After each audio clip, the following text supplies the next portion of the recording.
श्री जगदम्बिकाय नमः। श्रीमद्देवी भागवत सातवां स्कंद। व्यास जी के प्रति जन्मेजय का सृष्टि विषय का प्रश्न।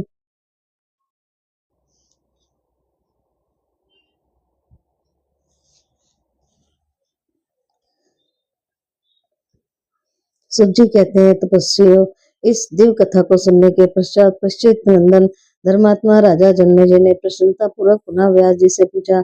जन्मेजय ने कहा, स्वामी, सूर्यवंशी और चंद्रवंशी राजाओं के वंश का विशद वर्णन सम्यक प्रकार से मैं सुनना चाहता हूँ। अनग, आप सर्वज्ञ हैं, पाप शमन करने वाली ये कथा कहने की कृपा कीजिए।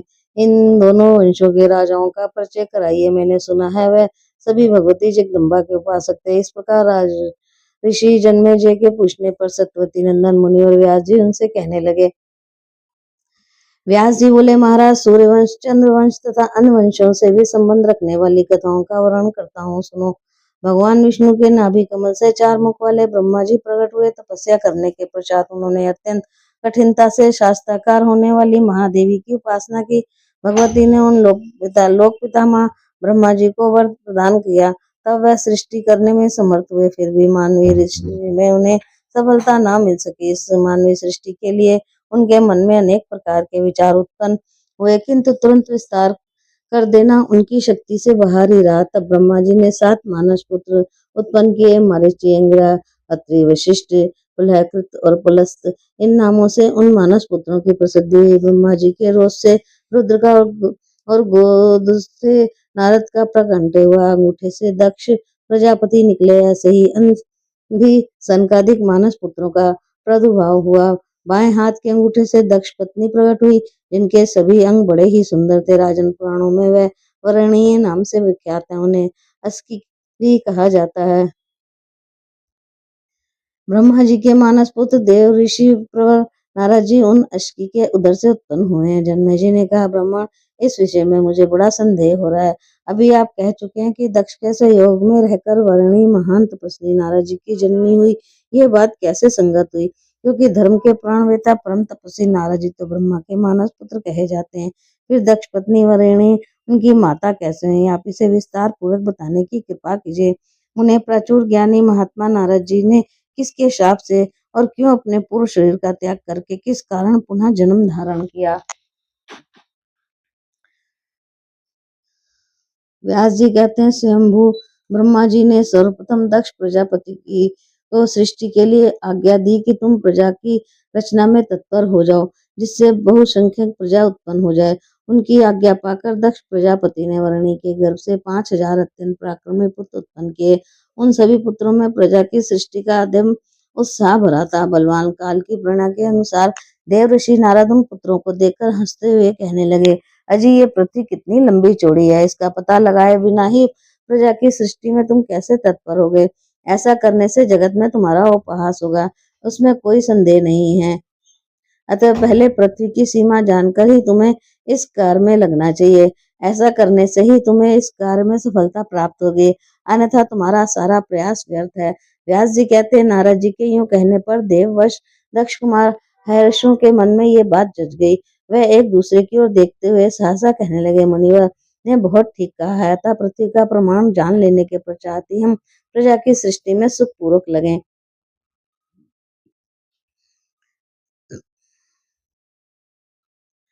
इस प्रकार परामर्श करके वह सभी पृथ्वी का पता लगाने के लिए चल पड़े। नारद जी के कथानुसार पृथ्वी के सर्वांग की जानकारी प्राप्त करने के लिए कुछ लोग पूर्व दिशा में, कुछ दक्षिण में, कुछ पश्चिम में और कुछ उत्तर दिशा की और उत्साह पूर्वक चल पड़े। पुत्रों को चला जाता देखकर दक्ष प्रजापति के मन में महान कष्ट हुआ। वह बड़े दृढ़ प्रतिज्ञ थे। अतः प्रजा सृष्टि के विचार से उन्होंने बहुत से पुत्र उत्पन्न किए। वह लड़के भी प्रजा की सृष्टि करने के प्रत्यय में उल्लंघन हो गए। नारद जी ने पहले ही की बात उन पुत्रों को भी समझा कर भेज दिया। उन पुत्रों का भी चला जाना देख दक्ष के मन में रोष उत्पन्न हो गया और उन्होंने क्रोध में आकर नारद जी को शाप दे दिया। दक्ष जी ने कहा, नारद, तुमने जिस प्रकार मेरे बहुत से पुत्रों को नष्ट कर दिया, उसी प्रकार तुम भी नष्ट हो जाओ। इस पाप के परिणाम स्वरूप तुम्हें गर्भ में रहना पड़ेगा, कारण तुमने मेरे बहुत से पुत्र नष्ट कर दिए हैं।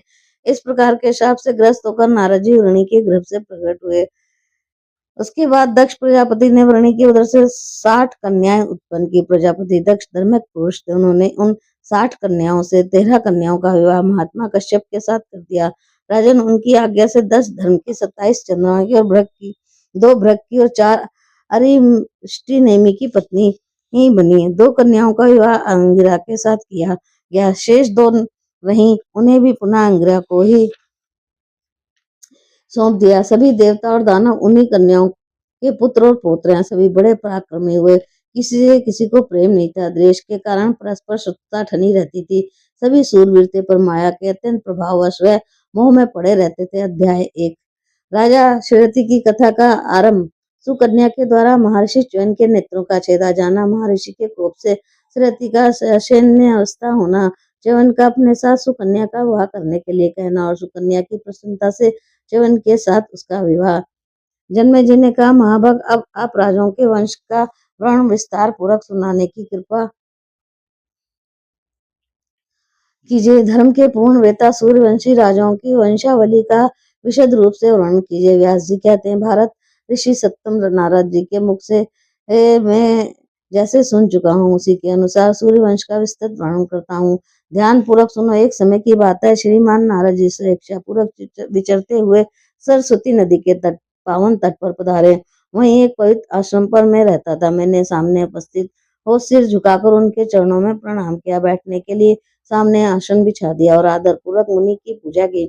विधिवत पूजा करने के पश्चात मैंने उनसे कहा, मुनि और आप मेरे परम पूज्य हैं। आपके यहाँ पधारने से मैं पवित्र हो गया। मुने, आपसे कोई बात अविदित नहीं है। अब इन 7वें मनु के वंश में जो विख्यात राजा हो चुके हैं, उनके चरित्र से संबंध रखने वाली पवित्र कथा सुनाइए। नारद जी कहते हैं, सत्यवती नंदन व्यास जी, राजाओं का अत्यंत उत्तम वंशावली ही सुनो। कानों को सुख पहुंचाने वाला ये प्रसंग धर्म और ज्ञान आदि से संपन्न है। पुराणों में ऐसी कथा प्रसिद्ध है कि सर्वप्रथम जगत दृष्टा ब्रह्मा जी भगवान विष्णु के नाभि कमल में प्रकट हुए। संपूर्ण जगत के रचयिता स्वयंभू ब्रह्मा जी सर्वज्ञानी एवं सर्वशक्ति संपन्न थे। सृष्टि करने के विचार से उन विश्वात्मा प्रभु विभु ने पहले श्रेष्ठ शक्ति के आधारभूता भगवती जगदम्बा का ध्यान करते हुए 10,000 वर्षों तक तपस्या की। तदंतर उत्तम लक्षण वाले मानस पुत्रों को प्रकट किया। उन मानस पुत्रों में सर्वप्रथम मारीची प्रकट हुए। मारीची ने परम प्रसिद्ध कश्यप जी का जन्म हुआ। दक्ष प्रजापति की 13 कन्याएं उन कश्यप जी की पत्नी हुई। देवता, दानव, यक्ष, सर्पगण, पशु और पक्षी सब उन्हीं से उत्पन्न हुए। अतः कश्यपी सृष्टि कही जाती है। देवताओं में श्रेष्ठ सूर्य हुए, उन्हीं का नाम विवस्वान भी है। उन्हीं के पुत्र विवस्वत मनु को जगत का शासन कार्य सौंपा गया। व्यवस्थित उनसे सूर्यवंश की वृद्धि करने में परम कुशल इक्ष्वाकु उत्पन्न हुए। फिर उनके 9 भाई और हुए। राजन, उन 9 भाइयों के नाम बतलाता हूँ, एकाग्रचित होकर सुनो। नाभाग, दृष्ट, सरयति, निरिश्चन, प्रशांशु, रग, दृष्ट, कृष और प्रशद्र, ये ही 9 मनुपुत्र नाम से विख्यात हैं। इन मनु के पुत्रों में सर्वप्रथम इक्ष्वाकु का जन्म हुआ, अतः वह सबसे बड़े कहे जाते हैं। इक्ष्वाकु के 100 पुत्र हुए। उन सब में आत्मज्ञानी विकुषी श्रेष्ठ माने जाते हैं। मनु के ये 9 पुत्र बड़े सूरवीर थे। मनु के पश्चात इनकी जो वंशावली बढ़ी, इसका उसका संक्षेप में वर्णन करता हूँ, सुनो। नाभाग के पुत्र परम प्रतापी अम्बरीश हुए और धर्म ज्ञानी, सत्यवादी और प्रसिद्ध प्रजापालक थे। धृष्ट का जन्म हुआ। धृतराष्ट्र क्षत्रिय होते हुए भी ब्राह्मण बन गए। संग्राम विषय उत्साह उनके हृदय में जाता रहा। उनके द्वारा सम्यक प्रकार से ब्राह्मण का कर्म होने लगा। शर्यति से अनर्थ का जन्म हुआ और जिनका नाम सभी जानते हैं। सुकन्या नाम की एक परम सुंदरी पुत्री भी उत्पन्न हुई। राजा शर्यति ने अपनी उस सुंदरी कन्या का विवाह नेत्रहीन च्यवन मुनि के साथ कर दिया। बाद में उस कन्या के शील और गुण के प्रभाव से मुनि को आंखें सुलभ हो गई। सूर्य नंदन अश्विनी कुमारों ने मुनि को नेत्र प्रदान कर दिए। राजा जन्मेजय ने कहा, ब्राह्मण, आपने इस कथा के प्रसंग में जो ये बात कही कि राजा शर्यति ने अंधे मुनि के साथ अपनी सुलोचना कन्या का विवाह कर दिया, सो वह विषय बहुत संदेह उत्पन्न कर रहा है। उनकी ये कन्या कुरूप, गुणहीन, शुभ लक्षणों से रहित होती, तब तो उसका संबंध राजा एक अंधे के साथ कर भी सकते थे, परंतु ऐसी परम सुंदरी कन्या का विवाह च्यवन मुनि को नेत्रहीन जानते हुए भी उनके साथ कैसे कर दिया? ब्राह्मण, मुझे इसका कारण बताने की कृपा करें। सूत जी कहते हैं, परीक्षित नंदन राजा जन्मे जी की ये बात सुनकर व्यास जी राजा से कहने लगे। व्यास जी बोले, व्यवस्थ मुनि के पुत्र का नाम श्रीमान राजा सरयति था। उनके 4000 भार्याएं थी। वह सभी राजकुमारियां अत्यंत सुंदरी एवं संपूर्ण शुभ लक्षणों से संपन्न थी। उन सबके बीच में एक परम सुंदरी कन्या थी। उसका नाम था सुकन्या। वह कन्या पिता और समस्त माताओं के लिए अत्यंत स्नेह पात्री थी। नगर से थोड़ी दूर मान सरोवर की तुलना करने वाला एक सरोवर था। उसमें उतरने के लिए सीढ़ियां बनी थी। वह निर्मल जल से परिपूर्ण था। हंस और चक्रवाक उसकी अनुपम शोभा बढ़ा रहे थे। जलकाक और सारस आदि पक्षियों से उस तालाब का सारा भाग भरा था। उसमें 5 प्रकार के कमल खिले थे। उन पर भौरों का झुंड मंडरा रहा था। बहुत से सुंदर वृक्ष उस सरोवर के तट को घेरे थे। शाखू, तामल और देवदारू, जायफल और अशोक उसे सुशोभित कर रहे थे। वट, पीपल, कदम, केला, नींबू, अनार, खजूर, कटहल, सुपारी, नारियल, केतकी, कचनार, जूही, मालती आदि सुंदर एवं स्वच्छ वर्षों से वह सम्यक प्रकार से संपन्न था। जामुन, आम, तितरणी, करज, कोर्या, पलाश, नीम, खैर और बेल आदि के वृक्षों से उसकी शोभा बढ़ रही थी। कोकिल और मोरों की ध्वनि से वह बड़ा सुंदर जान पड़ता था। उस सरोवर के बिल्कुल पास में ही वृक्षों से घिरे हुए एक पवित्र स्थान पर च्यवन मुनि निवास करते थे। उन तपस्वी मुनि के चित्त में सदा शांति बनी रहती थी। उस स्थान को निर्जन समझकर उन्होंने मन को एकाग्र करके तपस्या आरंभ कर दी थी। वह आसन जमा कर बैठे थे। उन्होंने मौन धारण कर रखा था। प्राणों पर उनका पूरा अधिकार था। सभी इंद्रियां उनके वश में थी। तब उन तपोनिधि ने भोजन भी बंद कर दिया था। वह निर्जल रहकर भगवती जगदम्बा का ध्यान करते। राजन, उनके शरीर पर चारों ओर से लताएं चढ़ गई थी। दीमकों ने उन्हें अपना घर बना लिया था। राजन बहुत दिनों तक यूं बैठे रहने के कारण चींटियां उन पर चढ़ गई थी और उनसे वह घिर गए थे। ऐसा जान पड़ता था मानो केवल मिट्टी के धुएं हों। राजा, एक समय की बात है, राजा सरयति इस श्रेष्ठ स्थान पर आए। सरोवर का जल सर्वथा स्वच्छता, कमल खिले हुए थे। लक्ष्मी की तुलना करने वाली सुकन्या बाल सुलभ चपलता के कारण अपनी सखियों के साथ वन में जाकर पुष्प तोड़ती घूमने लगी। इधर उधर चक्कर काटती वह राजकुमारी च्यवन मुनि के निकट पहुंच गई। मुनि का शरीर दीमकों का घर बन गया था। उसी के समीप सुकन्या खेल रही थी। उसी वाल्मीकि के छिद्र से चमकने वाली 2 ज्योतियां दिखाई पड़ी। ये क्या है? ऐसी जिज्ञासा उठने पर उस सुंदरी राजकुमारी के मन में आया कि आवरण हटाकर देखा जाए। फिर वह तो तुरंत ही एक नोकदार कांटा लेकर उससे वह ऊपर की मिट्टी हटाने लगी। अब पास आकर उधम करने वाली उस कन्या पर मुनि के नेत्र पड़ गए।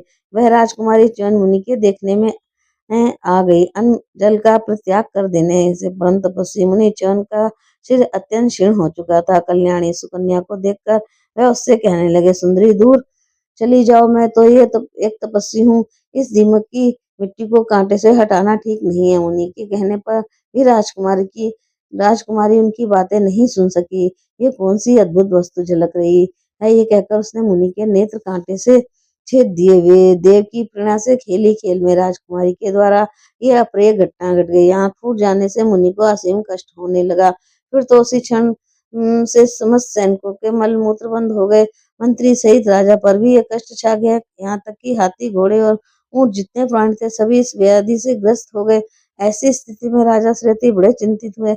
जब राजा श्रेति ने इस कष्ट के कारण पर विचार किया, कुछ समय विचार करने के पश्चात राजा घर पर आए। अपने परिजनों तथा सैनिकों से अत्यंत आतुर होकर पूछने लगे, किसी के द्वारा यह प्रिय कार्य हुआ है? इस तालाब के पश्चिम तट पर वन में महान तपस्वी मुनिवर च्यवन कठिन तपस्या कर रहे हैं। वे अग्नि के समान तेजस्वी हैं। हो न हो किसी के द्वारा उन्हीं का कोई अपकार हो गया है। इसी से सबके शरीर में ऐसी व्याधि उत्पन्न हो गई है। ये बिल्कुल निश्चित है। भृगनंदन महात्मा है मेरी भृगनंदन महात्मा च्यवन जी परम वृद्ध एवं विशिष्ट आदरणीय पुरुष हैं। मेरी समझ से अवश्य किसी ने उनका अनिष्ट कर दिया है। यह अनिष्ट काम जानकर किया गया है अथवा अनजान में, इसका फल तो भोगना ही पड़ेगा। राजा के यूं कहने पर दुख से घबराए हुए सैनिकों ने कहा, मन, वाणी और कर्म द्वारा हमसे तो मुनि का कोई उपकार हुआ है, इसे हम बिल्कुल नहीं जानते। व्यास जी कहते हैं राजा श्रेयती अत्यंत चिंतित हो उठे थे। इस प्रकार सबसे पूछने के पश्चात उन्होंने बड़ी शांति के साथ अपने मंत्री मंडल से भी पूछा। तब राजकुमारी सुकन्या ने सारी जनता तथा पिताजी को भी दुखी देखकर विचार किया कि मेरे द्वारा उन छेदों से सुई चुभा दी गई थी, यही कारण हो सकता है। अतः उसने कहा, पिताजी मैं उस वन में खेल रही थी, वहीं मिट्टी का एक मजबूत धुआं सा दिखाई पड़ा। उसके चारों ओर लताएं फैली थी, उसमें दो छिद्र दृष्टिगोचर हो रहे थे, उन छेदों में से बड़ा प्रकाश निकल रहा था। महाराज मैंने कौतूहलवश उन छिद्रों में सुई चुभो दी। पिताजी उस समय मैंने देखा वह सुई जल से भीग गई थी, साथ ही उस वाल्मीकि में से हा हा की एक धीमी आवाज भी मुझे सुनाई पड़ी। पिताजी तब मैं बड़े आश्चर्य में पड़ गई, क्या हो गया? इस शंका से मेरा हृदय भर गया। पता नहीं मेरे द्वारा इस वाल्मीकि में कौन सी वस्तु छिद गई थी। राजा श्रीमती सुकन्या की ये कोमल वाणी सुनकर समझ गए कि यही मुनि का अवहेलना हुई है। अब वह तुरंत वाल्मीकि के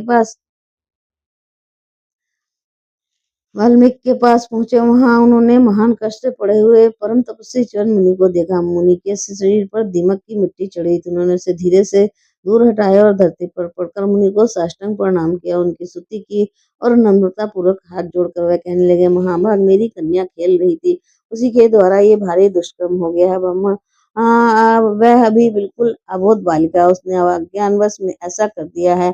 आप उसके इस अपराध को क्षमा करें। मुनियों का स्वभाव ही क्षमा करना है, मैंने ये सुन रखा है, अतः आप भी इस अवसर पर इस बालिका का अपराध क्षमा कीजिए। व्यास जी कहते हैं राजा श्रेति के अत्यंत दुखी होकर नम्रता पूर्वक सामने खड़े थे। उनकी बातें सुनकर च्यवन मुनि ये वचन बोले। च्यवन मुनि ने कहा, राजन मैं कभी किंचन मात्र भी क्रोध नहीं करता। यद्यपि तुम्हारी पुत्री ने मुझे कष्ट पहुंचाया है, परंतु मैंने कोई शाप नहीं दिया। मही पते मुझ निरपराधी व्यक्ति की आंखों में बड़ी पीड़ा हो रही है। मैं जानता हूँ इस नीच कर्म के प्रभाव से तुम पर कष्ट आ गया। ठीक ही है, देवी भक्त के प्रति घोर अपराध करके कौन व्यक्ति सुखी रह सकता है?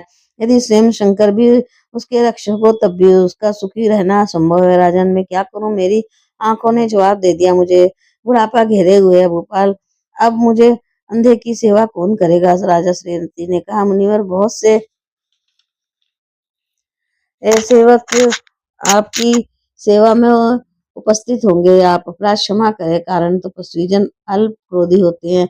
च्यवन जी बोले, राजन मैं नेत्रहीन हूँ, अकेले रहकर तपस्या करने में कैसे सफलता पा सकता हूँ? तुम्हारे सेवक मेरी मनचाही बातें कैसे कर सकेंगे? राजन यदि तुम मुझसे क्षमा करने के लिए कहते हो तो मेरी बात मानो, तुम अपनी कमल नयनी कन्या को मेरी सेवा के लिए सौंप दो। महाराज मैं तुम्हारी इस कन्या से प्रसन्न हूँ, इसके साथ रहकर मैं तपस्या करूंगा और मेरी सेवा में लगी रहेगी।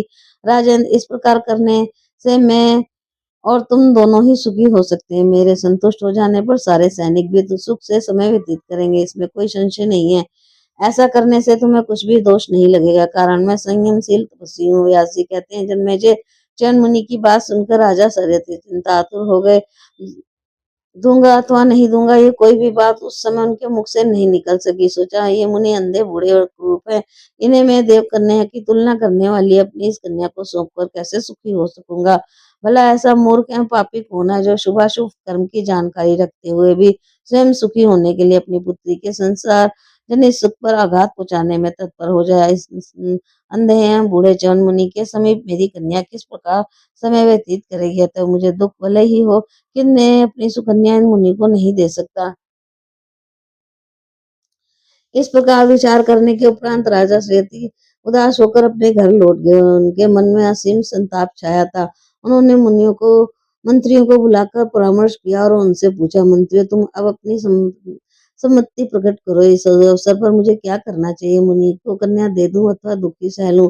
मंत्रियों ने कहा, महाराज ये बड़े ही संकट की समस्या सामने उपस्थित है, हम इस अवसर पर क्या कहें?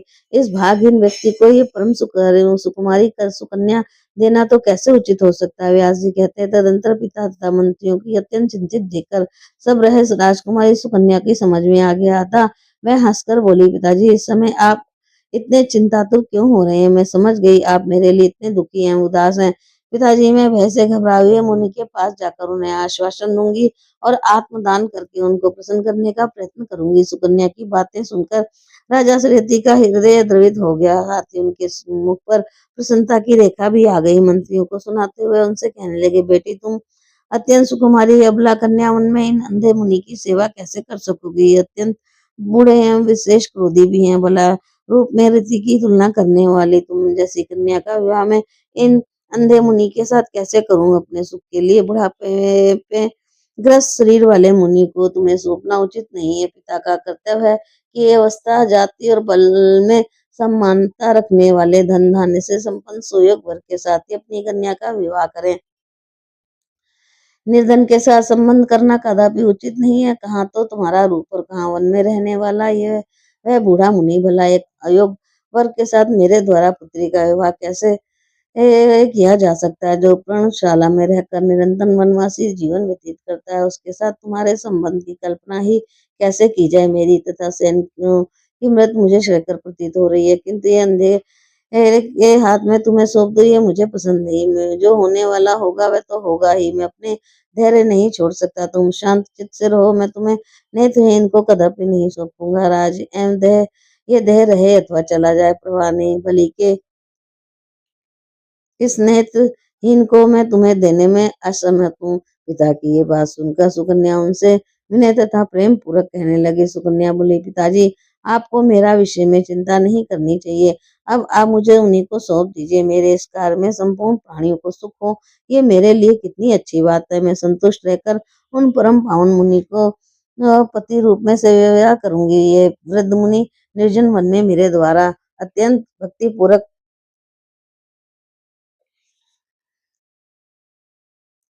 भक्ति पूर्वक सुसेवित होंगे, कारण मैं सती धर्म को अच्छी प्रकार जानती हूँ। पिताजी, भोग में मेरी बिल्कुल ही रुचि नहीं है। अनग आप मेरे विषय में सर्वदा निश्चिंत हो जाइए। व्यास जी कहते हैं, सुकन्या की बात सुनकर मंत्रिमंडल अत्यंत आश्चर्य में पड़ गया। अंत में राजा ने सुकन्या की बात मान ली और वह मुनि के पास जाने को तैयार हो गए। उन तपोधन मुनि के निकट पहुंचते ही मस्तक झुकाकर उन्होंने प्रणाम किया और कहा, स्वामिन, मेरी कन्या आपकी सेवा में उपस्थित है। वो आप इसे विधि पूर्वक स्वीकार करने की कृपा करें। इस प्रकार कहकर राजा श्रीयति ने वैवाहिक विधि संपन्न करके अपनी पुत्री सुकन्या का विवाह मुनि के साथ कर दिया। उस राजकुमारी को पाकर मुनि परम प्रसन्न हो गए। राजा देह की सामग्री दे रहे थे, किंतु मुनि ने लेना अस्वीकार कर दिया। अपनी सेवा का कार्य संपन्न हो जाने जाए, इस विचार से उन्होंने केवल कन्या को ही लेना स्वीकार किया। अब मुनि के प्रसन्न हो जाने पर सब सैनिकों का रोग दूर हो गया। उसी समय से राजा भी परम आदित रहने लगा। जब राजा सरयति ने मुनि को पुत्री सौंप कर घर चलने का निश्चय किया, तब सुकन्या मन में उनसे कुछ कहने की इच्छा हुई। सुकन्या ने कहा, पिताजी आप मेरे वस्त्र और आभूषण ले लें तथा मुझे वृक्षों की छाल एवं उत्तम वृक्ष चर्म देने की कृपा करें। मैं मुनि पत्नियों के वेश बनाकर तपस्या में निरत हूँ, मुनि की सेवा करूंगी, जिससे धरातल, रसातल एवं स्वर्ग में भी आपकी कीर्ति अक्षुण रह सके। परलोक में सुखी होने के लिए मैं निरंतर मुनि की सेवा में संलग्न रहूंगी। मैंने अपनी सुंदरी एवं तरुणी कन्या नेत्रहीन बूढ़े मुनि को सौंप दी, और कहीं उसका आचरण भ्रष्ट हो जाएगा तो बड़ा ही अनिष्ट हो जाएगा। इस प्रकार की आप बिल्कुल चिंता ना करें। जिस प्रकार वशिष्ठ की पत्नी अरुंधति तथा अत्रि की साध्वी भार्या अनुसुईया स्वर्ग में प्रसिद्ध है, वैसे ही मैं भी धरातल पर प्रतिष्ठा प्राप्त करूंगी। इस विषय में तनिक भी चिंता करना सर्वथा अवांछनीय है। राजा श्रीयति महान धार्मिक पुरुष थे। अपनी पुत्री सुकन्या की बात सुनकर उन्होंने उसे वक्कल वस्त्र आदि दे दिया, परंतु उस पर दृष्टि डालते हुए उनकी आंखों में जल भर आया। सुकन्या ने तुरंत वस्त्र आभूषण उतार कर मुनि पत्नी का वेश धारण कर लिया। महाराज श्रीयति उदास होकर कुछ समय तक वहीं ठहरे रहे। राजकुमारी वृक्ष की छाल और मृगचर्म धारण किए है, ये देखकर उपस्थित सारी जनता रो पड़ी। सब कांपते रहे, सबके मन में असीम संताप होने लगा। राजन फिर अपनी पूर्णमयी साध्वी कन्या से पूछकर उसे वहीं छोड़ राजा सरयति मंत्रियों के साथ अपने नगर को प्रस्थित हो गए। अध्याय 2-3 सुकन्या द्वारा चवन मुनि की सेवा। अश्विनी कुमार का आगमन, उनके द्वारा चवन ऋषियों के नेत्र तथा ये उनकी प्राप्ति। व्यास जी कहते हैं, राजा श्रीयति के चले जाने पर सुकन्या सर्व तो भाव से च्यवन मुनि की सेवा में संलग्न हो गई। धर्म में तत्पर रहने वाली उस राजकुमारी के प्रयत्न से आश्रम की आग कभी बुझने नहीं पाती। वह स्वादिष्ट फल और भांति भांति के कंद मूल लाकर मुनि को अर्पण करती थी। पति की सेवा में ही उसका सारा समय व्यतीत होने लगा। जाड़े के दिनों में वह पानी गर्म करके उनसे मुनि को स्नान कराती, वस्त्र पहनाती और पवित्र आसन पर बैठा देती थी। उनके आगे तिल, जौ, कुशा और कमंडल रखकर प्रार्थना करती कि मुनिवर जी, आप अब आप नित्य कर्म कीजिए। पतिदेव का जब नित्य कर्म समाप्त हो जाता तब राजकुमारी उनका हाथ पकड़कर उठाती और किसी आसन अथवा बिस्तर पर उन्हें बिठा देती थी। तदंतर पके हुए फल एवं भांति भांति सिद्ध किए गए तीनी के चावल लाकर च्यवन मुनि को भोजन कराती थी। जब पतिदेव भोजन से तृप्त हो जाते तब आदर पूर्वक वह उन्हें आचमन कराती, फिर बड़े प्रेम से पान और सुपारी सामने रख देती। मुख शुद्धि ले लेने के बाद च्यवन जी को वह सुंदर आसन पर धरा देती। तत्पश्चात मुनि से आज्ञा लेकर वह अपनी शारीरिक क्रिया संपन्न करती थी। उसका भी भोजन केवल फलाहार ही रहता। फलाहार करके फिर वह मुनि के पास जाती और अत्यंत नम्रता के साथ उनसे कहती, प्रभु मुझे क्या आज्ञा दे रहे हैं? आपकी सम्मति हो तो मैं अब चरण दबाऊं। इस प्रकार सुकन्या अपने पति च्यवन मुनि की सेवा में निरंतर लगी रहती। सायंकाल का हवन समाप्त हो जाने पर वह सुंदरी कन्या पुनः कोमल एवं स्वादिष्ट फल लाकर मुनि को अर्पण कर देती थी। मुनि के भोजन से बचे हुए फल उनकी आज्ञा लेकर स्वयं प्रेम पूर्वक खा लेती। सुंदर बिछौना बिछाकर उस पर बड़े हर्ष के साथ मुनि को सुला देती। परम प्रेमी पति जब सुखपूर्वक शैया पर लेट जाते तब सुकन्या उनके चरण दबाने में लग जाती। उस समय वह कुल की स्त्रियों की धार्मिक विषय में मुनि से पूछा करती। फिर पैर दबाने के उपरांत जब वह भक्ति पुराण सुकन्या ये जान जाती कि मुनि जी सो गए तब स्वयं भी उनके चरणों के पास ही सो जाती। गर्मी के दिनों में अपने पति चरण मुनि को बैठे देखकर वह राजकुमारी ताड़ के पंखे से ठंडी हवा करके उनकी सेवा में जुटी रहती। जाड़े के दिनों में लकड़ी इकट्ठी करके मुनि के आगे आग जला देती। साथ ही बार बार पूछा करती, स्वामी आप सुख से तो है ना? तब ब्रह्म मुहूर्त में उठती और लोटा जल एवं मिट्टी मुनि के पास उपस्थित करके उन्हें सोच जाने के लिए उठाती। आश्रम से कुछ दूर ले जाकर वो बैठा देती। जब मुनि बैठ जाते तब स्वयं वहां से दूर हटकर उनकी प्रतीक्षा में बैठ जाती। स्वामी सोच कर चुके होंगे ये जानकर मुनि के पास जाती और हाथ पकड़कर पुनः उन्हें आश्रम ले आती। एक पवित्र आसन पर उन्हें बिठाती, जल और मिट्टी से विधि पूर्वक मुनि के पैर धोती। फिर राजकुमारी सुकन्या च्यवन मुनि को कुल्ले कराकर शास्त्रोक्त विधि के अनुसार तुन तोड़ती है और लाकर उनके पास रख देते। शुद्ध जल पर गर्म करा करती और स्नान करने के लिए मुनि के सामने रख देती। साथ ही बड़ी नम्रता के साथ पूछते, ब्रह्मन क्या आज्ञा दे रहे हैं? आपने दंत धावन तो कर ही लिया है, अब गर्म जल तैयार है। मंत्र का उच्चारण करते आप स्नान कर लीजिए। हवन और प्रातः संध्या का ये समय उपस्थित है। अब विधिवत हवन करके देवताओं की उपासना करनी चाहिए। राजकुमारी सुकन्या अंतःकरण परम पवित्रता तपस्वी जन मुनि को पति रूप में वर्ण करके वह तप एवं नियम की मर्यादा का पालन करती हुई प्रेम पूर्वक उपयुक्त रीति से मुनि की निरंतर सेवा करती रही। इसके द्वारा अग्नि अतिथि सदा सम्मान करते सम्मान पाते थे। प्रसन्न मुख वाली वह राजकुमारी बड़े हर्ष के साथ सदा सर्वदा चंद मुनि की परिचर्या में लगी रहती थी। यही उसके जीवन का एकमात्र काम था। एक समय की बात है, सूर्य के पुत्र दोनों अश्विनी कुमार च्यवन मुनि के आश्रम के समीप पधारे। उन्होंने देखा सुकन्या जल में स्नान करके अपने आश्रम पर लौटी जा रही है। उसके सभी अंग बड़े ही मनोहर हैं। देव कन्या की तुलना करने वाली उस राजकुमारी को देखकर अश्विनी कुमार उसके पास पहुंच गए और आदरपूर्वक उससे कहने लगे, और रोए थोड़ी देर ठहरो, हम लोग सूर्यदेव के पुत्र हैं। सुचिस्मते तुमसे कुछ पूछने के लिए हमारा यहाँ आना हुआ है। तुम सच्ची बात बताने की कृपा करो। चारुलोचने तुम किसकी पुत्री हो और तुम्हारे पतिदेव कौन है और तुम यहाँ अकेली ही उद्यान में इस जलाशय पर स्नान करने के लिए कैसे आई हो? कमल लोचने तुम्हारी प्रभा से ऐसा जान पड़ता है मानो स्वयं दूसरी लक्ष्मी का ही पदार्पण हो गया है। शोभा ने हम ये सब बातें जानना चाहते हैं, तुम बताने की कृपा करो। जब तुम्हारे कोमल चरण विषम भूमि पर ठहरते और आगे बढ़ते हैं तब उन्हें देखकर हमारे हृदय में पीड़ा होने लगती है। तुम्हारे लिए समुचित सवारी विमान, फिर तुम कैसे इस कठोर धरती पर पैदल भटक रही हो? इस वन में तुम्हारे नंगे पैर घूमने का क्या कारण है? तुम राजपुत्री अथवा अप्सरा दोनों में से कौन हो? सच कहो, तुम्हारी माता धन है जिनसे तुम उत्पन्न हुई हो। तुम्हारे उन पिताजी को भी धन्यवाद है। अनगे तुम्हारे पति कितने बड़े भाग्यशाली हैं, इससे तो हम कह ही नहीं सकते।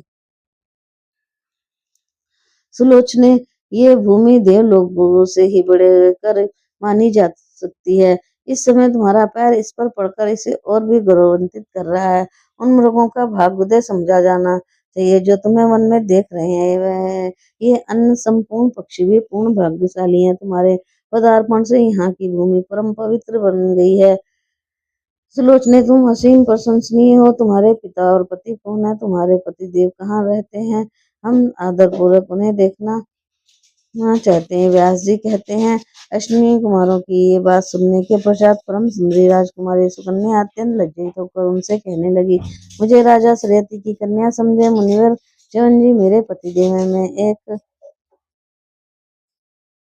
पतिव्रता स्त्री हूँ। पिता ने स्वेच्छा से मुझे उनको सौंप दिया है। देवताओं, मेरे पति की आंखें जवाब दे चुकी हैं। वे परम तपस्वी मुनि बूढ़े हो चुके हैं। मैं प्रसन्न मन से रात दिन उन्हीं पतिदेव की सेवा में तत्पर रहती हूँ। आप दोनों कौन हैं? आपका यहाँ कैसे पधारना हुआ? मेरे पतिदेव आश्रम में विराजमान है। आप वहां चलकर उस आश्रम को पवित्र कीजिए। राजन, तब अश्विनी कुमारों ने सुकन्या का कथन सुनकर उनसे कहा, कल्याणी, तुम्हारे पिता ने इन तपस्वी मुनि के साथ तुम्हारा विवाह कैसे कर दिया? तुम तो बादलों में चमकने वाली बिजली की भांति इस वन में शोभा पा रही हो। तुम सुंदरी स्त्री देवताओं के घर भी नहीं दिखाई पड़ती। तुम्हें दिव्य वस्त्र पहनने चाहिए। ये वक्कल तुम्हें सुशोभित करने में असमर्थ है। तुम्हें ये नेत्रहीन पति कैसे मिल गया? निश्चय जान पड़ता है कि ब्रह्मा की भी बुद्धि कुंठित थी जो उन्होंने तुमको इनकी भार्या बनाने का विधान किया। सुंदरी, तुम इनके योग नहीं हो। तुम राजा की सुकुमारी कन्या हो। तुम्हारे शरीर में सभी शुभ लक्षण विद्वान है। भाग्य की कर्म के कारण ये इस निर्जन वन में तुम्हारा आगमन हो गया है। व्यास जी कहते हैं, अश्विनी कुमारों की बातें सुनकर मितभाषिणी सुकन्या के शरीर में कपकपी छा गई। उन्होंने धैर्य धारण करके उनसे कहा, देवताओं, आप लोग भगवान सूर्य के पुत्र हैं। आप सर्वज्ञ हैं एवं देव शिरोमणि हैं। मैं धर्म की मर्यादा का पालन करने वाली एक सती स्त्री हूँ। मेरे प्रति आपको ऐसी कोई बात नहीं कहनी चाहिए। सुरवरों, जब पिताजी ने मुझे इन योग धर योग धर्मी मुनि को सौंप दिया, तब दुराचारणी स्त्रियां जिस मार्ग का अनुसरण करती हैं उस पर मैं पैर कैसे रखूं?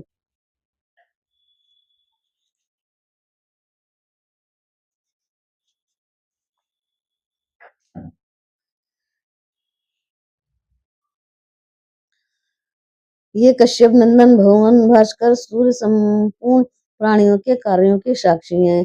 ये सब कुछ देखते रहते हैं। अतः आपके मुख से ऐसी बात कभी भी नहीं निकलनी चाहिए। भला एक उत्तम वंश की कन्या अपने पति से विमुख कैसे हो सकती है? इस मिथ्याभूत जगत के धार्मिक निर्णय को जानने वाले आप महानुभाव जहाँ इच्छा हो पधार जाएं, अन्यथा मैं शाप दे दूंगी। मैं पतिव्रत धर्म का पालन करने वाली सरयती कुमारी सुकन्या हूँ। व्यास जी कहते हैं, सुकन्या की उपयुक्त बातें सुनकर अश्विनी कुमारों के आश्चर्य की सीमा नहीं रही। मुनिवर जी के भय ने उनके हृदय को सशंकित बना दिया। उन्होंने सुकन्या से पुनः कहा, उत्तम अंगों से शोभा पाने वाली राजकुमारी, तुम्हारे इस धर्म पालन से हमारा हृदय गदगद हो उठा। तुम अपनी कल्याणार्थ वर मांगो, हम देने को तैयार हैं।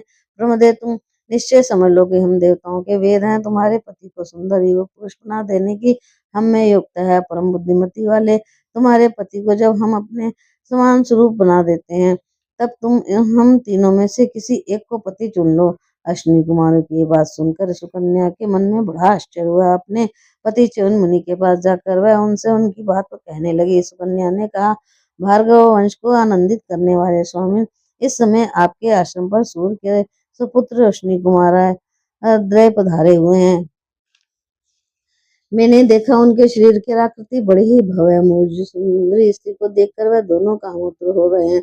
स्वामी, उन्होंने मुझसे कहा है कि हम तुम्हारे पति को नवयुवक दिव्य शरीरधारी और नेत्र युक्त बना देंगे। इसमें कोई संदेह नहीं है, परंतु एक शर्त है कि जब हम तुम्हारे पति को समान रूप वाला बना देंगे, तब तुम्हें हम तीनों में से किसी एक को पति चुन लेना होगा। साधु, उनकी बात सुनकर इस अद्भुत कार्य के विषय में पूछने के लिए मैं यहाँ आई हूँ। ऐसे आपत्ति युक्त कार्य की उपस्थिति होने पर मुझे क्या करना चाहिए, ये आप बताने की कृपा करें। देवताओं की माया शीघ्र समझ में आ जाए, ये असंभव है।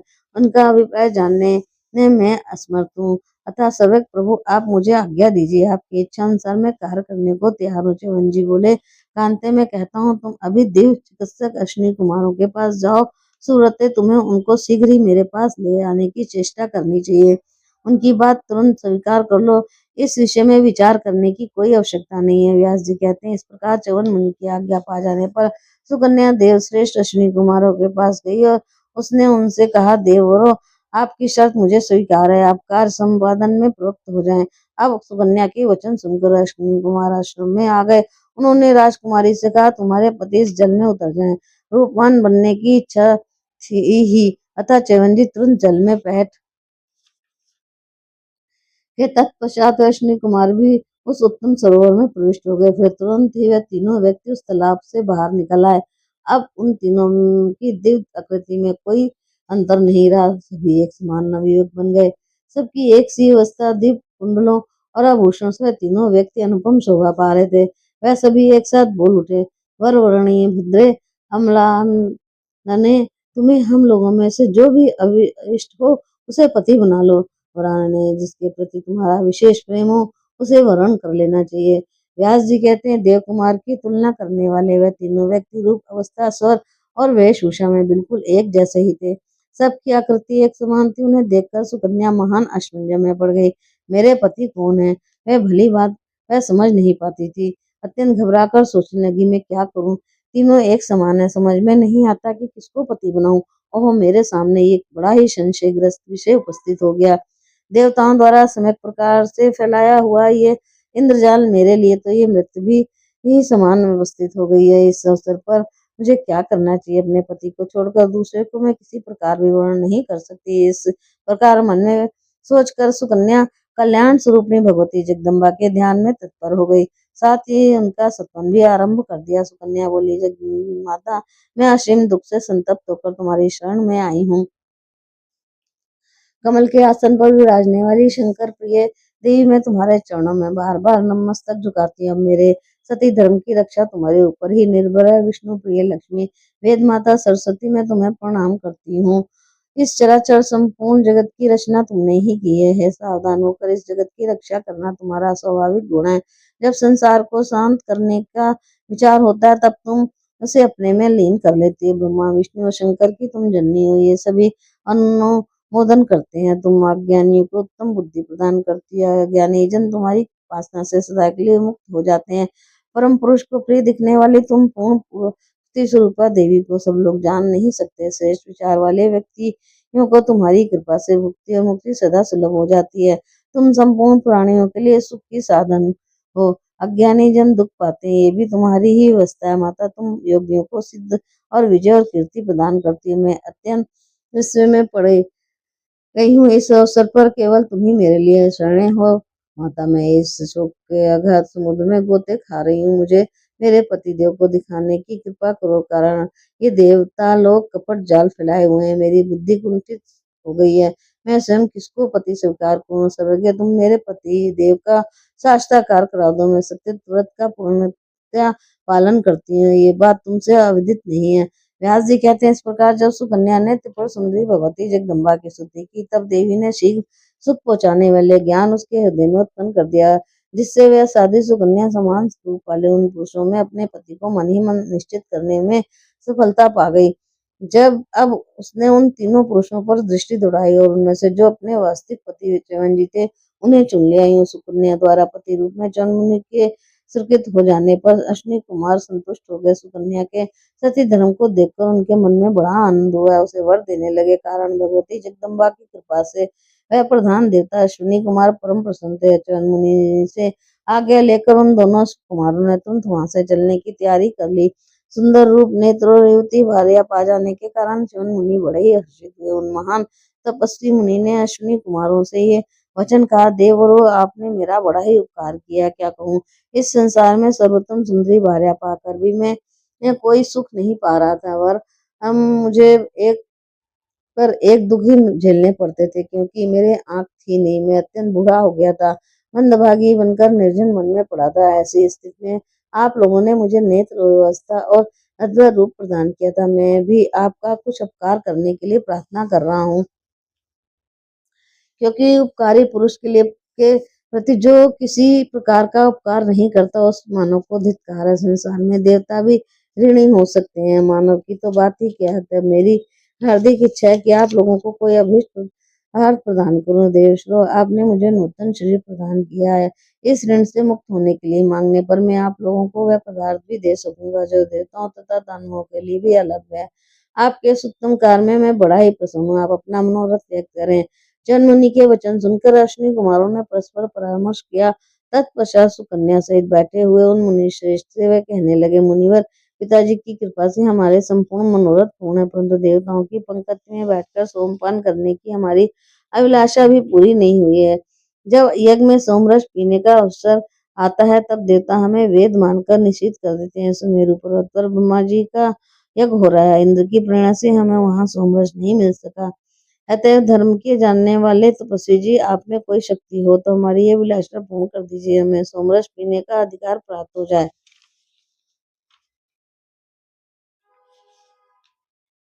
हम हमारी इस सम्मत इच्छा पर विचार करके आपको इस कार्य में प्रवृत्त होना चाहिए।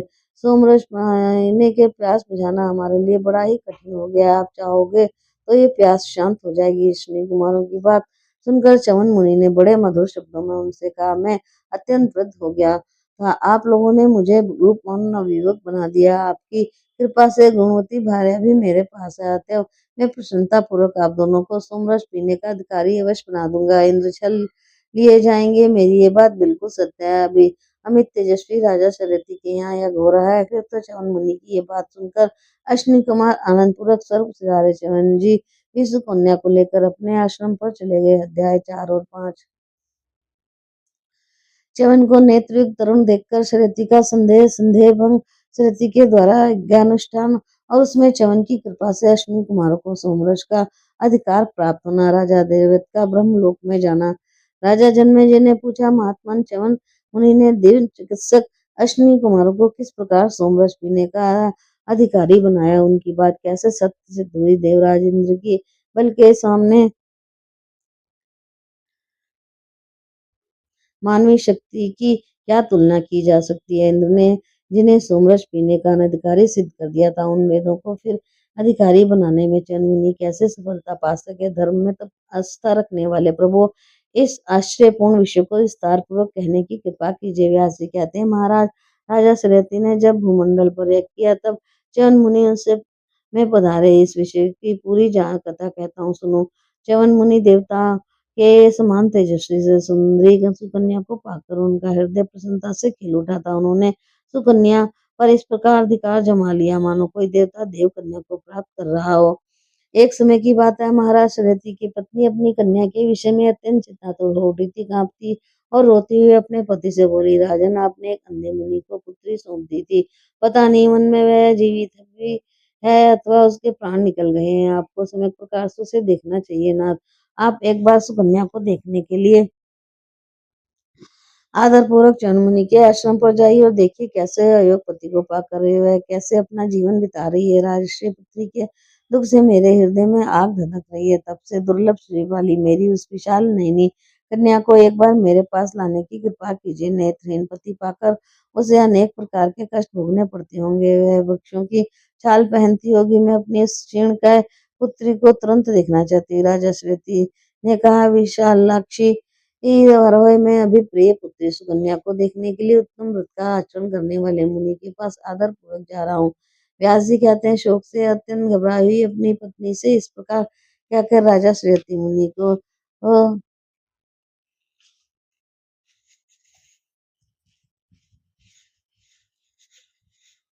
मुनि के आश्रम की ओर चल पड़े। आश्रम के निकट पहुंचने पर उन्हें एक नवयुवक मुनि दिखाई पड़े।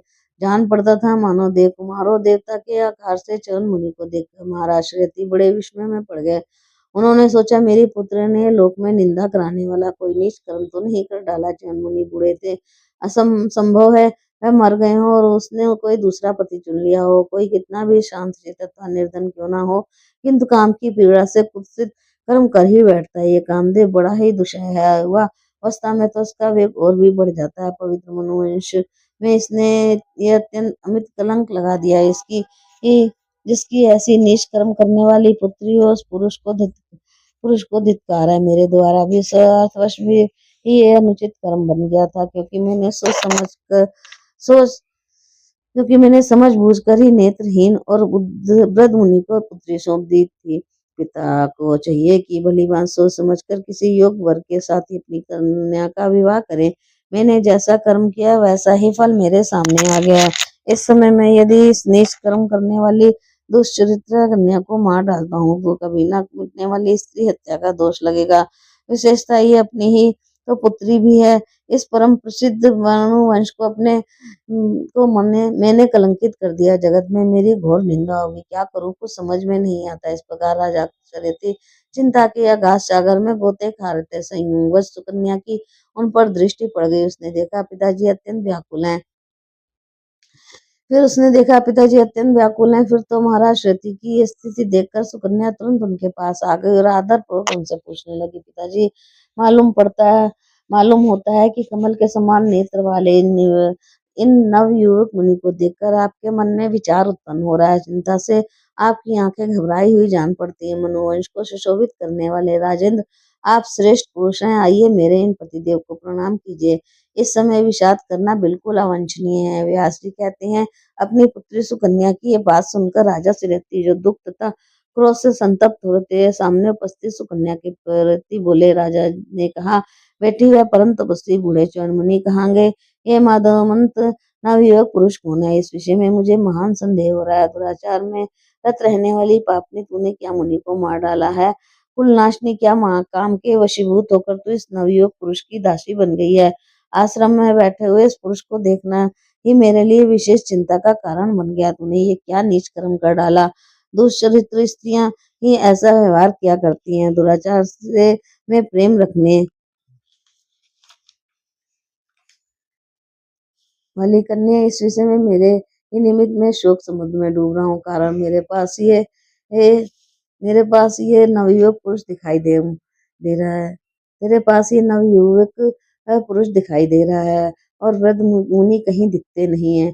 अपने पिता श्वेति की बात सुनकर सुकन्या का मुंह मुस्कान से भर गया। पिताजी को साथ लेकर वह तुरंत च्यवन मुनि के पास पहुंची और आदर पूर्वक राजा से कहने लगी, पिताजी आपके जमाता ये च्यवन मुनि यही हैं। अश्विनी कुमारों की कृपा से इनकी ऐसी कामनी कांति बन गई है।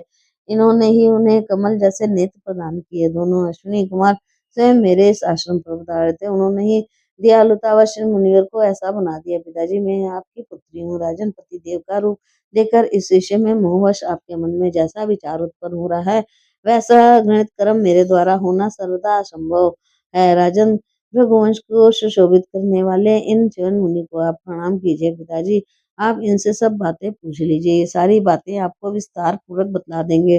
तब आपका संदेह दूर हो जाएगा। पुत्री सुकन्या की बात सुनकर राजा सरेती तुरंत मुनि के पास गए। उनके चरणों पर मस्तक झुकाया। तदंतर उन्होंने आदर पूर्वक पूछा। राजा ने कहा, भृग कुलभूषण मुने, आप शीघ्र ही अपना समस्त वार्तान बताने की कृपा करें।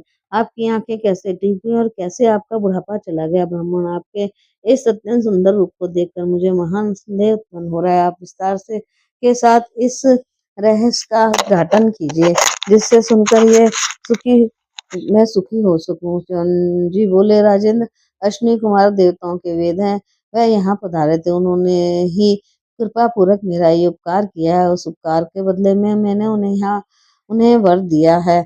आप दोनों सज्जनों को राजा के यज्ञ में मैं सोमरस पीने का अधिकारी बना दूंगा। महाराज, इस प्रकार देव वेदों के द्वारा मुझे तरम अवस्था और ये विमल नेत्र प्राप्त हुए। आप शांतचित होकर इस पवित्र आसन पर विराजिए। च्यवन मुनि की इस प्रकार कहने पर राजा श्रुति सुख पूर्वक आसन पर बैठ गए। पास ही रानी भी बैठ गई। महात्मा च्यवन जी कल्याणमयी बातें होने लगी। उन्होंने विस्तार से सारी घटनाएं आदोपांत राजा को सुना दी। तत्पश्चात मुनि पर च्यवन ने सांत्वना देते हुए राजा श्रुति से कहा, महाराज मैं आपके यहाँ यज्ञ कराऊंगा।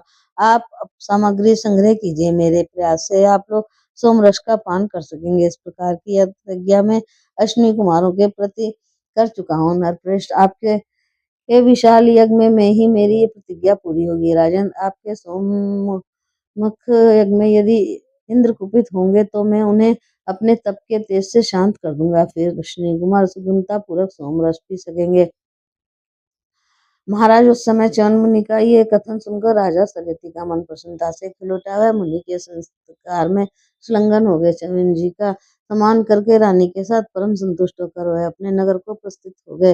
मुनि की बात मिथ्या नहीं हो सकती यही चर्चा रास्ते भर होती रही। तदंतर संपूर्ण कामनाओं से संपन्न राजा श्रेयती ने शुभ मुहूर्त में एक उत्तम यज्ञशाला का निर्माण कराया। विशिष्ट प्रभृति प्रधान मुनिगण इस यज्ञ में निमंत्रित हुए। इस प्रकार सारी व्यवस्था संपन्न हो जाने पर भृंग च्यवन मुनि ने राजा श्रेयती से यज्ञ कराना आरंभ किया। उस महायज्ञ में इंद्र आदि सभी देवता आए थे। सोमरस पीने की इच्छा से अश्विनी कुमारों का भी वहां आगमन हुआ था। अश्विनी कुमारों को देखकर वहां उपस्थित इंद्र का मन सशंकित हो उठा था। वह समस्त देवताओं से पूछने लगे, ये अश्विनी कुमार यहाँ क्यों आए हैं? चिकित्सा का काम करते हैं, अतः पीने का तो इन्हें अधिकार नहीं है। इनको यहाँ किसने बुलाया है? राजा श्रेयती के उस महान यज्ञ में इंद्र के इस प्रकार पूछने पर किसी देवता ने कुछ भी उत्तर नहीं दिया। उसके पश्चात जब मुनि और च्यवन जी अश्विनी कुमारों को सोमरस देने लगे, तब इंद्र ने उन्हें रोककर कहा, इन्हें सोमरस मत दो। तब च्यवन मुनि ने देवराज इंद्र से कहा, सचिपते, ये सूर्य कुमार सोमरस के अनाधिकारी कैसे हैं? आप इस बात को सत्यता पूर्वक सिद्ध कीजिए। ये वर्ण शंकर नहीं है, सूर्य की धर्म पत्नी के उधर से ही इनका जन्म हुआ है। देवेंद्र, इस प्रधान वेदों में ऐसा कौन सा दोष है जिनके कारण आप उन्हें सोमरस पीने के लिए अयुक्त बता रहे हैं? शाक्य से यज्ञ में पधारे हुए ये संपूर्ण देवता ही इस बात का निर्णय कर दें। मैं इन अश्विनी कुमारों को सोमरस पिलाकर रहूंगा, कारण मेरे द्वारा इसके अधिकारी बनाए जा चुके हैं। भगवान मेरी ही प्रेरणा से ये नरेश यज्ञ कर रहे हैं। विभो, मैं सत्य कहता हूँ, अश्विनी कुमारों को सोमरस पान करने का अवसर प्राप्त हो जाए, इसलिए मेरा ये समस्त प्रयास। नई तरुण अवस्था देखकर उन्होंने मेरा महान उपकार किया। ये उपकार के बदले में अपकार करना मेरा परम कर्तव्य है। इंद्र ने कहा, मुने, चिकित्सा का विषय करने के कारण देवताओं ने इन अश्विनी कुमारों की घोर निंदा की है। ये दोनों सोमरस के अधिकारी नहीं है, अतः इसके लिए आप भाग बचाकर मत रखिए। श्याम जी कहते हैं, व्रतगण शांत रहो, इस समय तुम्हारा रोष करना बिल्कुल व्यर्थ है, क्योंकि ये देवपुत्र अश्विनी कुमार सोमरस के अनाधिकारी समझे जाएं, इससे में मुझे कोई भी कारण नहीं दिखता। राजन, इस प्रकार इंद्र और च्यवन मुनि में विवाद छिड़ जाने पर उपस्थित कोई भी देवता मुनि से कुछ भी नहीं कह सके। फिर तो तपस्या के प्रभाव से अत्यंत तेजस्वी च्यवन ने सोमरस का भाग लेकर अश्विनी कुमारों को पिला दिया।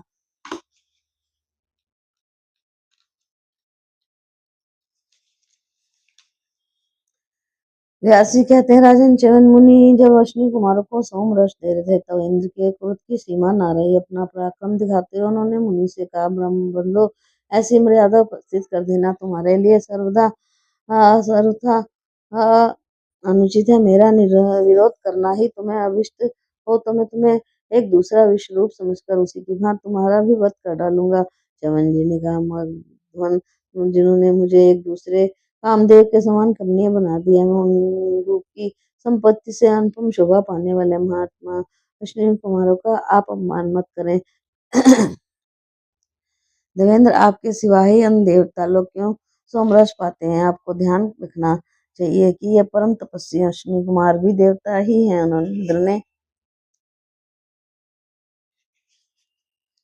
इंद्र ने कहा, मदात्मन चिकित्सा करने वाले व्यक्ति किसी प्रकार भी यज्ञ में भाग पाने के अधिकारी नहीं माने जाते। तुम हट करके उन्हें सोमरस देना ही चाहते हो तो मैं अभी तुम्हारा सिर धड़ से अलग कर दूंगा। व्यास जी कहते हैं, राजन, च्यवन मुनि के ने इंद्र की बात अनादर करके उन्हें उपलाभ देते हुए से अश्विनी कुमारों को एक भाग दे दिया। अश्विनी कुमार सोमरस पीने के इच्छुक थे ही। उन्होंने जब पात्र में ले लिया, तब इंद्र ने रोष में भरकर च्यवन मुनि से कहा, मुने, तुम इन्हें सोमरस दे डालोगे तो मैं स्वयं वैसे ही तुम पर वज्र प्रहार कर लूंगा, जैसे विश्व रूप पर करके उसे मार डाला था। इंद्र के इस प्रकार कहने पर तपोभिमानी च्यवन जी कुपित हो उठे। उन्होंने विधि पूर्वक सोमरस अश्विनी कुमारों को दे डाला। तब क्रोध के आवेश में आकर इंद्र ने भी करोड़ों सूर्य के समान चमकते हुए अपने अस्त्र वृक्ष को संपूर्ण देवताओं के सामने ही च्यवन जी पर चला दिया। इंद्र के तेज की सीमा नहीं थी, फिर भी उनके चलाए वृक्ष को देखकर च्यवन जी ने अपने तप के प्रभाव से स्तंभित कर दिया। साथ ही उन महातेज मुनिवर ने कृत्या उत्पन्न करके इसके द्वारा इंद्र को मरवा डालने की विचार से अग्नि में मंत्र पूर्वक आहुति देना आरंभ कर दिया। उनकी तपस्या के प्रभाव से आहुति पड़ते ही कृत्या उत्पन्न हो गई। उसका भयंकर प्रबल पुरुष के रूप में विवाह हुआ था। उस महान दत्त के शरीर को आकृति बड़ी विशाल थी, उसका नाम मद था, बड़ी डरावनी सूरत थी। संसार के सभी प्राणी उसे देखकर डर गए। पर्वत के समान उसका शरीर था, दांत बड़े तीखे थे, उसके चार दांत तो बहुत ही लंबे थे। इन चारों के अतिरिक्त अन्य तो दांत थे, उनकी लंबाई भी बहुत अधिक थी और उसकी दूर तक फैली हुई भयंकर भुजाएं पर्वत का सामना कर रही थी। अत्यंत भयभीत करने वाली उसकी जीभ मानो आकाश और पाताल को चाट रही थी। उसकी असीम भयानी एवं कठोर गर्दन जान पड़ती थी, मानो पर्वत की चोटी हो। नख बाघ के नख की तुलना कर रहे थे। केशों के पार न था भयंकरता का पार न था। उसका शरीर काजल के समान काला था। मुख की आकृति अत्यंत भयंकर थी। अत्यंत भय उपजाने वाले दोनों नेत्र ऐसे जान पड़ते थे मानो दावानल हो। उसका एक ओंठ पृथ्वी पर, दूसरा आकाश पर पहुंचा हुआ था। इस प्रकार विशाल शीर वाले इस मद नामक दानव की उत्पत्ति हो गई। उसे देखकर संपूर्ण देवता डर गए। इंद्र के मन में भी आतंक छा गया। अब युद्ध करने की बात मन से जाती रही। वह दत्त ब्रज को मुख में लेकर आकाश को व्याप्त करते हुए सामने खड़ा था। जान पड़ता था मानो क्रूर दृष्टि वाला है दानव त्रिलोकी को खा जाएगा। निगल जाने के विचार से कुपित हो वह इंद्र के ऊपर टूट पड़ा।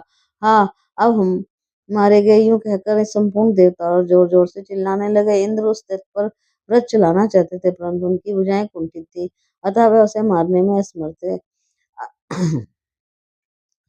अब ब्रजधारी देवराज ने काल की तुलना करने वाले उस दानव को देख समय समस्या सुलझाने में कुशल अपने आचार्य बृहस्पति को मन ही मन स्मरण किया।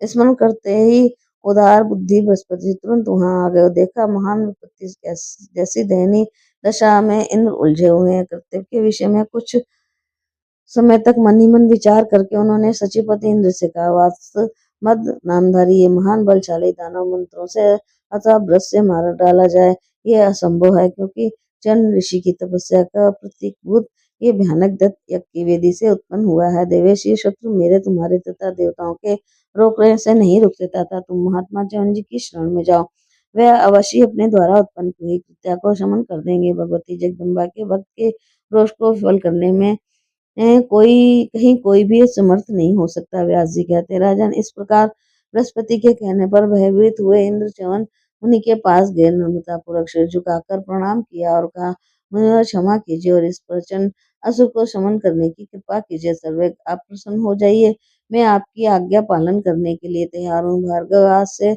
ये अश्विनी कुमार सोमरस पाने के अधिकारी मान लिए जाएंगे। ब्राह्मण देवता, आप प्रसन्न हो जाइए, मेरी बात सरलता सत्य तपोधन, आपने अश्विनी कुमारों को सोमरस का अधिकारी बनाने के लिए ही परिश्रम किया है, ये सफल हो गया। धर्मज्ञ, मैं जानता हूँ आप कोई निष्प्रयोजन कार्य नहीं करेंगे। अब ये अश्विनी कुमार आपकी कृपा से यज्ञ में निरंतर सोमरस पान करेंगे, साथ ही राजा श्रेयती की कीर्ति भी जगत में फैल जाएगी। मुनिवर, मेरे द्वारा जो ये कार्य हुआ है इसमें आपके प्रचंड पराक्रम की परीक्षा लेना ही मेरा उद्देश्य था, ऐसा समझ लेना चाहिए। प्राण, आप मेरे हित चिंतक होकर इस उन्नतशील मद नामक असुर को तुरंत छिपा लीजिए। संपूर्ण देवताओं का कल्याण करना आपके ऊपर निर्भर है। इंद्र के इस प्रकार प्रार्थना करने पर परम अर्थ के ज्ञाता च्यवन मुनि विरोध से उत्पन्न हुए प्रचंड क्रोध को शांत कर दिया। साथ ही घबराए हुए देवराज को आश्वासन देकर स्त्री, मुद्रापान, जुआ, शिकार प्रभृति स्थानों में मत के रहने की व्यवस्था कर दी। उस समय इंद्र भय के कारण चकित से हो गए। इंद्र को आश्वासन देकर संपूर्ण देवताओं को कार में नियुक्त करके च्यवन मुनि राजा श्रेयती का यज्ञ पूरा किया। यज्ञ संपन्न हो जाने पर उसमें जो संस्कृत सोमरस था उसे महान धर्मात्मा श्री च्यवन जी ने पहले महात्मा इंद्र को पिलाया, उसके बाद श्री अश्विनी कुमार को पीने की आज्ञा दी। राजन, इस प्रकार च्यवन मुनि की तपस्या के प्रभाव से सूर्य नंदन महानुभाव अश्विनी कुमारों को सोमरस का अधिकार समय रूप से प्राप्त हो गया। यज्ञ सत्तम हो यक्षस्तंभ से शोभा पाने वाले वह सरोवर भी तप से विख्यात हो गया। मुनि के आश्रम की प्रसिद्धि भूमंडल पर सर्वत्र फैल गई। इस कार्य से राजा सरयति भी बहुत प्रसन्न हुए। यज्ञ समाप्त होने के पश्चात उन्होंने अपने मंत्रियों के साथ नगर की यात्रा की। उन प्रतापी धर्मज्ञ नरेश ने राजधानी में जाकर अपना कार्यभार संभाल लिया। उनके पुत्र अनर्थ हुए और अनर्थ के रेवत शत्रुओं के परास्त कराने वाले रेवत ने बीच समुद्र में कुशल स्थली नामक नगरी बसाए। वहीं रहकर वे अनर्थ देश से संबंध रखने वाले विषयों का उपयोग करने लगे। उनके 100 पुत्र हुए। सबसे बड़े पुत्र का नाम कुगदम्बी था। उनकी देवती नामक एक पुत्री हुई। वह बड़ी ही सुंदरी और संपूर्ण शुभ लक्षणों से संपन्न थी। जब वह विवाह के योग हो गई तब महाराज रेवत किसी कुलीन राजकुमार के विषय में विचार करने लगे। उस समय राजा रेवत अनर्थ देश में रेवत नामक पर्वत पर रहकर राज्य कर रहे थे। उन्होंने मन ही मन सोचा, ये कन्या किसे देना उचित होगा। अच्छा तो ये होता कि सर्वज्ञ देवपूज ब्रह्मा जी के पास जाकर उन्हीं से पूछा जाता। इस प्रकार विचार करके राजा रेवत अपनी कन्या रेवती को साथ लेकर पितामह ब्रह्मा जी से पूछने के लिए तुरंत ब्रह्मलोक में जा पहुंचे। उस समय ब्रह्मलोक में देवता यक्ष छंद पर्वत समुद्र और नदियां दिव्य रूप धारण करके विराजमान थे। ऋषि सिद्ध गंधर्व पुरनग चारण सबके सब हाथ जोड़कर ब्रह्मा जी की स्तुति कर रहे थे। अध्याय 6 और 7।